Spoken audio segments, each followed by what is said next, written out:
Most people, when they think of the greatest mistakes in HSR, will think of Gallagher. He is a character who has provided infinite value to players everywhere, with reliable healing and an incredible ability to regenerate skill points. While Gallagher was a huge mistake for sure, he's not who I'll be talking about today. Instead, I want to talk about two characters who, to me, are some of the most peculiar cases in the entire game: Anexa and Evernight. These characters were initially advertised and designed as sub-DPS characters. Anexa was meant to be a perfect pairing for the Herda, and Evernight was a top-tier teammate for Casterus. These characters do serve those purposes extremely well, but to be frank, it's a complete waste of their potential. Evernight a bit less so in my opinion, but a waste nonetheless. What I want to do today is talk about these two characters, their abilities, and how they've become some of the strongest characters in Star Rail, even exceeding the characters they were meant to work with. Make sure to like, comment, and subscribe, become a channel member down below, and with that said, let's get into it. Between Anexa and Evernight, Anexa came out first, and I like him a little bit less, so we'll start with him and save the best for last. I'm sure you've heard me say this before, but Anexa is a Wind Erudition character released in version 3.2. He was released alongside the meta powerhouse that is Casterus, being the second half character of that update. Ancient history at this point, but Anexa was seen as wildly inferior to Casterus by most of the player base. There's a pretty deep reason for this, with many players of these games not liking male characters much, or not wanting them to kinda detract from the female characters. With Anexa being released alongside the heavily shielded Casterus, and meant to be played alongside one of the most popular characters in the game in the Herda, yeah, Anexa did not have an easy life. He was hated by the oh-so-vocal minority of players as per usual, but was seen as a good sub-DPS for the Herda, and a nice way to enhance the strength of her team overall. What a few less people saw early on was the true potential that lurked underneath. Inside the body of this frail scholar was a T0 DPS character, waiting to be unleashed upon Star Rail. Let's move on to talking about Anexa's moveset and why it makes him so powerful. Anexa has a lot to his kit, to say the least, and skipping over anything genuinely might cause a bit of confusion. Every part of Anexa's kit is heavily linked to the other parts in a way that not many characters have. It's totally cohesive and is genuinely a marvel of game design. Glossing over any single part would be an absolute injustice to this character. Anyway, with that said, I'm skipping over his basic attack. The first part of Anexa's kit I want to touch on is his talent. Anexa's talent is called Tetrad Wisdom Reigns Thrice. Also, these names are insane, so just stick with me if you can. What this talent does is, each time Anexa lands one hit on enemy targets, inflicts one weakness of a random type to the targets, lasting for 3 turns, with priority to the weakness type that the target doesn't already possess. While Anexa is on the field, inflicts the qualitative disclosure state on enemy targets that have at least 5 different types of weaknesses. Anexa deals 30% increased damage to targets afflicted with qualitative disclosure. In addition, after using basic attack or skill on them, unleashes 1 additional instance of skill on the targets. This talent is incredible, and really helps his damage in every single scenario. Now before I get too crazy about this one singular part of the kit, let's keep going. Anexa's skill is called Fractal Exile's Fallacy. This will deal wind damage equal to 70% of Anexa's attack to one designated enemy, and additionally deals 4 instances of damage.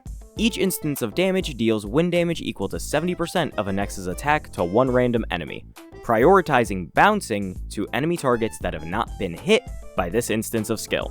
When used, for each attackable enemy on the field, this skill has its damage dealt increased by 20%. Last thing to touch on for now is Anexa's ultimate, Sprouting Life Sculpts Earth. This will inflict the sublimation state on all enemies, then deals wind damage equal to 160% of Anexa's attack to all enemies. In the sublimation state, the target will simultaneously be inflicted with every single weakness, lasting until the start of the target's turn. If the targets do not have control res, they are unable to take action in the sublimation state. Anexa's kit is unbelievably unique, to say the least, and has maybe some of the most interesting synergy within a kit that exists in this game. Everything always goes back to the core elements of Anexa, his consistent bonus skill from his weakness implant. It's this very thing that makes him excel as a battery for the Herda, but also as a hyper carry. For those unaware, the way Herda works is she will consistently gain energy from the attacks of her teammates, and needs erudition characters to succeed. Every battery for the Herda has to be able to do just that, be a battery. You need to hit multiple enemies and output a lot of attacks. The best characters for this are Argenti, Mini Herda, and Serval. This is because they all have a way to output massive energy no matter the situation, with Herda's follow-ups and Serval and Argenti spamming ult with the light cone passkey. Anexa, in the same vein, gets his value as a battery from the immense amount of attacks he outputs. He can hit all targets with his skill and ultimate, of course, while lowering defense and increasing the damage dealt by his team by a massive 50%. He can also be extremely SP positive, considering once he's applied his weakness to trigger his bonus skill, you can constantly basic with him to trigger the bonus attack. He even gets rewarded for this as well. In his traces, the trace Roaming Signifer will regen 10 energy for Anexa if he does his basic attack. That's a little interesting. Almost like they meant for him to basic a lot. Oh well. Looking objectively, Anexa is an incredible design as a battery and partner for the Herda. He offers good buffs, provides massive energy and crowd control with his ultimate, and can still output fair damage when being built to purely be an energy slave for the Herda. So if he serves this purpose so well, how does he end up as a mistake? Well, it comes from the very same specialty that benefits the Herda so much, his massive attack output with his skill. Something of note from Anexa's skill was the use of the term bouncing, also known as what I want Fugue to do to me. Jesus. Anyway, Anexa's skill is a bounce skill. Bounce is incredibly interesting in HSR. It's considerably worse for characters who want to hit all enemies consistently, as it's pretty unreliable. For Anexa, they made a change for his kit that makes bounce more consistent, making it so that all enemies will be prioritized to be hit at some point. In terms of being a battery, this is yet another incredible change. However, this was never Bounce's true strength. Bounce is a type of damage that goes between enemies. But what if there's only one enemy? Or only a few enemies? This means the damage is far less distributed, and those lower amounts of enemies have more damage concentrated purely on them. This was no accident in any way. Want to know why? They made a trace feature for it. Anexa's trace, Imperative Hiatus, has another effect beyond the 50% damage amp I mentioned earlier. If there is only one erudition character on the field, guess what? Anexa grants himself a 140% crit damage increase. So now, let's put it all together. Anexa does 30% increased damage to enemies with qualitative disclosure. He shreds enemy defense up to 28% all on his own, and lastly, he gets a massive crit damage boost when he is the sole erudition character on the team. It's safe to say, him being a hyper carry was definitely something the developers intended on. Believe it or not, this still wasn't the biggest mistake. Many players like being able to build a team around a character as long as they aren't a support. Giving players that option is simply great game design. The reason why Anexa is such a big mistake is how powerful they made him on his own with absolutely no additional supports needed. This isn't as much the case nowadays, as Ceridra is an incredible and heavily needed support for Anexa, but even without her, the versatility and strength of Anexa is horrifying. Upon release, he was given a free light cone from the anniversary event, and this light cone was shockingly powerful for a free option. It's on screen now, but giving Anexa this much more damage for free was a choice to say the least. With a solid cone for him, players went rampant with low value clears, finding every way in the book to exploit the power of this character.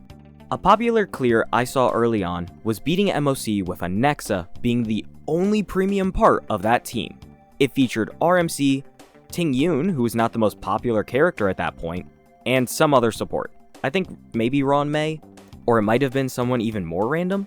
This reign of dominance continued on, and continues even to this day, with Anexa being the best low investment DPS in the game to most players. This is a very massive difference compared to the Herda, who he was made for. The Herda scales poorly against single target enemies, and requires a very powerful team with either Tribi or Eidolons to still be at her best comparatively. In the process of making a perfect support, HSR made the next great hyper carry instead, with Anexa sitting at the top of the mountain in T0. This was a mistake, to say the least, and one that all the men lovers and min-maxers in the world are very grateful for. We now move on to the second character for today, Evernight. Full transparency to all you viewers, I understand Evernight far more. I not only have her and consistently use her, but I had to get very familiar with her mechanics a while ago for, various reasons. Holy shit. Holy shit. No fucking way! Let's fucking go! Let's go! I love this character a lot as I was a huge March 7th fan, so we may end up talking about her just a little bit more. With that said, let's talk about the early perception here a little bit. While Anexa was met with very mixed reactions overall because kill all men, I guess, Evernight had a bit of a better reception because of March's popularity. The actual complaints with Evernight were the, admittedly very warranted, complaints about remembrance. The team was all HP shill and nothing else, not really interacting with any of the other teams or paths. This is still a valid complaint to this day, but that's not the focus of the video.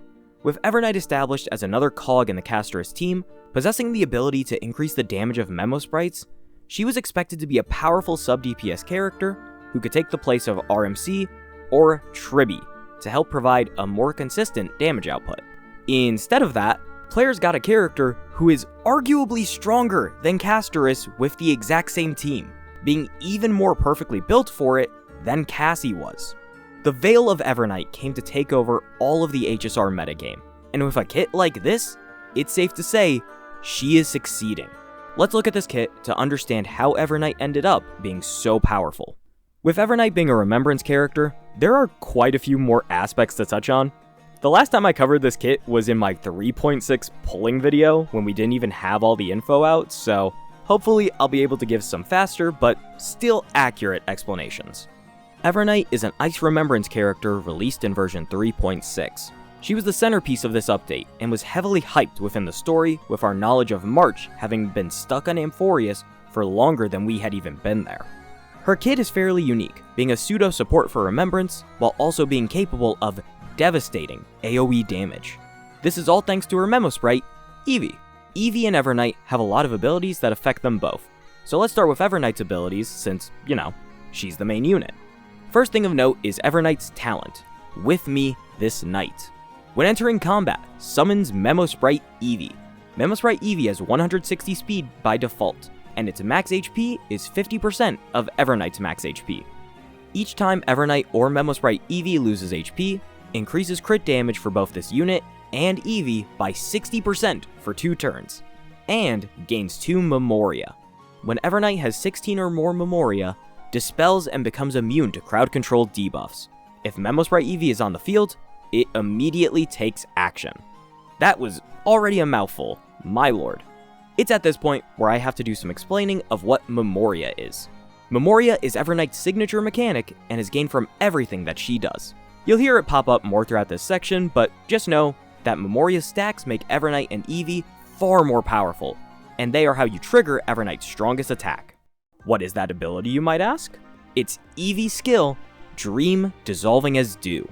When Evernight's Memoria is greater than or equal to 16 points, and Evernight is not under a crowd control state, this ability can be used. For each point of Memoria currently in possession, deals ice damage equal to 12% of Eevee's max HP to the primary target, and ice damage equal to 6% of Eevee's max HP to other enemy targets. After use, consumes all Memoria and HP, and Eevee disappears. This right here is the bread and butter of Evernight, and how she does most of her damage. It's a powerful ability to say the least, but we haven't even seen the full potential yet. Memoria doesn't have a normal limit, so the potential strength of this ability can be increased exponentially by the rest of Evernight's kit. This is especially true when it comes to her skill, Day Gently Slips.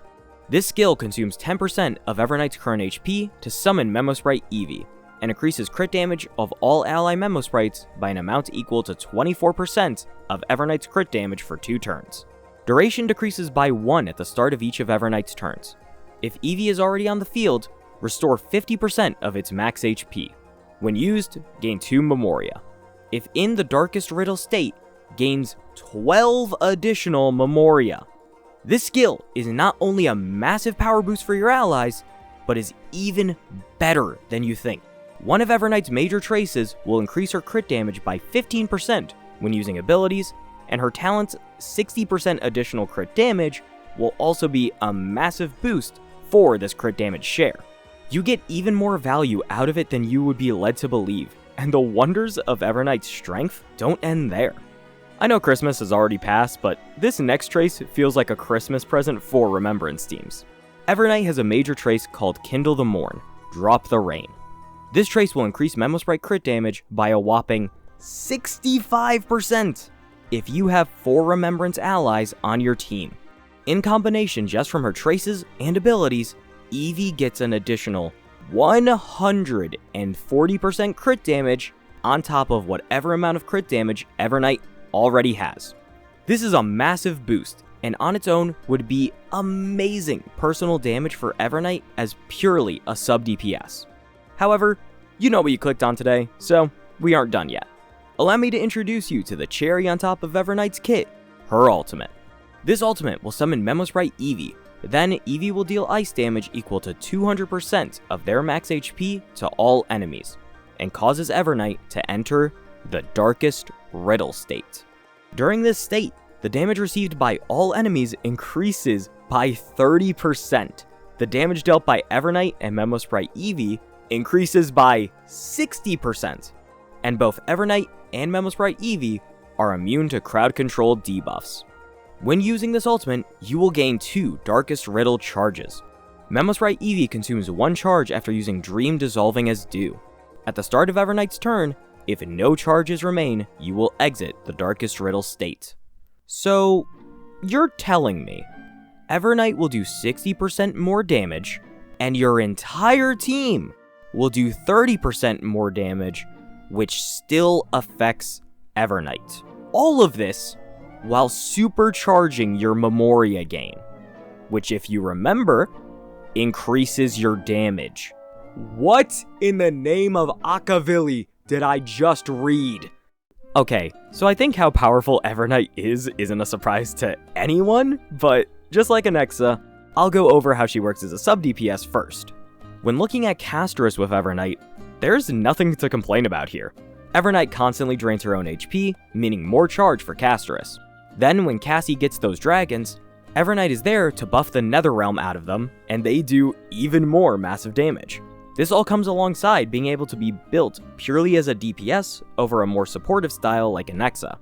This means that even in your downtime without a dragon, Evernight is there to do massive damage across the field. Considering the crux of the Mono Remembrance team is that everyone is a damage dealer, Evernight falls in line perfectly and offers a lot to the team as a whole with her powerful buffs. Now, with that explained, what if you ignore everything I just said? Drop Castris and run it down mid full force with Evernight as your main DPS. You get just as good, or even better results? Yeah, that sounds about right. As you heard earlier, Evernight has an absolutely massive amount of multipliers that she can take advantage of. A free 140 plus crit damage, 90% increased damage against enemies, and I didn't even have to mention the fact she gains speed when using Dreams Dissolving as due, meaning you can build her for even more damage without really sacrificing your speed. She also has a free, perfect top tier teammate available with RMC. The reason Evernight works so well in this role is a lot to do with how powerful the team for Evernight typically is. RMC, Tribby, Cyrene, Cypher, Hyacinth, and a few others are top tier characters already. Evernight can make many of them stronger while not having the limitations of Cassie requiring HP drain to do all her damage. Her main weakness of a slow ramp up time gets almost instantly deleted running alongside RMC, who can action advance her consistently to help her with damage output. The other big ticket here is using Evernight with Hyacinth and her Light Cone. This effect is revolutionary, constantly giving Evernight stacks to increase her power. With all of these elements combined, Evernight hits massive damage numbers constantly, and becomes often capable of simply brute forcing whatever is in front of her. A quick tangent, but for people who hate the more simplistic playstyle of Castorus, Evernight can be at least a little bit more fun for you. Her gameplay still boils down to pressing E a lot, but there are things she can do or can take advantage of that no one else can. For example, when playing with RMC, you want her to be advanced after using her ult. You'll have your normal 20 or so Memoria, but then you'll get to do another skill afterward, meaning you can get a way higher amount, and you get more energy back for your next ult. Then there was something like Lygus, where Evernight was the true key to that fight, not Castorus. Evernight could force summon Eevee with skill and ultimate to manipulate Lygus's counter. She was the only character capable of this, as Castorus, Aglaya, and RMC aren't consistent enough, or simply don't ever want their memo sprites disappearing. All in all, Evernight's peculiar design can be taken advantage of in many ways, and her strength overall feels very much designed with being a main DPS and sub DPS in mind. She has all the ways to enhance her team, but all of it applies to herself and then some, being able to utilize the optimal team to horrifying efficiency. Evernight as a character was a pretty big mistake considering the existence of Castorus. The same investment on both characters will land you with a much better Evernight, and she could duplicate the results of Cassie with a worse team as well. Sounds pretty similar, right? Having these sub DPS characters be powerful is all well and good, but then giving them the ability to use lower value teams and still reach a higher potential by loading their kits with self buffs and other things? That was the big mistake for HSR, and one that players everywhere love. There are people who hated the Mono Remembrance team, or hated Castorus. They could still use March and still have plenty of fun with the freedom her kit allows. The same goes for Anexa, a character with so much potential that ended up being able to exceed the character he was designed for with the raw strength found in his kit. I absolutely love to see this, with so much of the game often feeling like if you don't pull meta or you don't pull the full team, you're gonna struggle. For this to be the case with the way HSR is now, seeing any hope come through is always amazing. So hey, if these are the mistakes the developers are gonna make, then keep them coming. I know for me, I'm certainly not gonna complain. Thank you all so much for watching, I really do appreciate it. This was a video on my mind for a while, and I was just waiting for the right chance to put it out.